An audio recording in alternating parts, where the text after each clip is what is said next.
already I Burundi hari generali w'abarundi ngo ni CDS wabo yaje gufata telefoni yanje abinyuza kuri deputy wa Inyansi witwa Damas.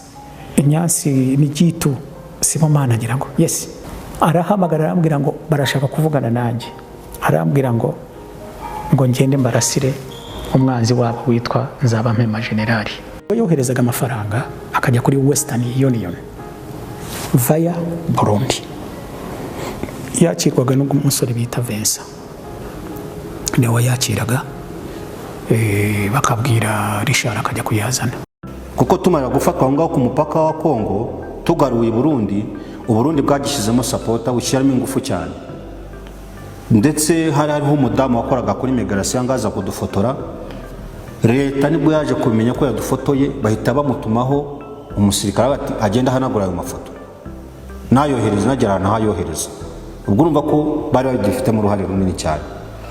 Ubwo nibwo bahise bashaka izindi nzira, ni natwe twa mbere twanyuze mu mazi, bahita bafata inzira y'amazi uca mu mazi. Ubwo no kugenda n'abasirikari bazaga kutwakira, bamwe basanze bari mu gisirikare cy'inyeshyamba aho cyo bita Gumino b'abanyamurenge, niho bazaga kutwakira, hari hagamo abarundi.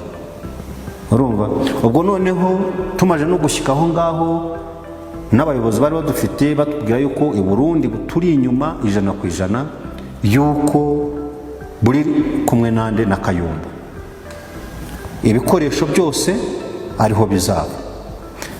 Haza kubaho n'ikintu cyo kuvuga ngo wari udukuriye Koloneli Karemera aza kutubwira yuko batazemera yuko amatora azaba y'umukuru w'igihugu, yuko bazabinjije ibikoresho, imbunda, buri kimwe cyose kizava i Burundi, ndetse n'abasirikare bazaba hehe i Burundi.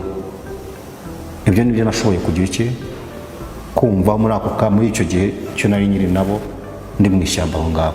Ntiturigira twumva ngo Burundi bwagiye gusomborotsa ikindi gihugu cyanye ngo bufate mu mugongo uri kwarononera ikindi gihugu.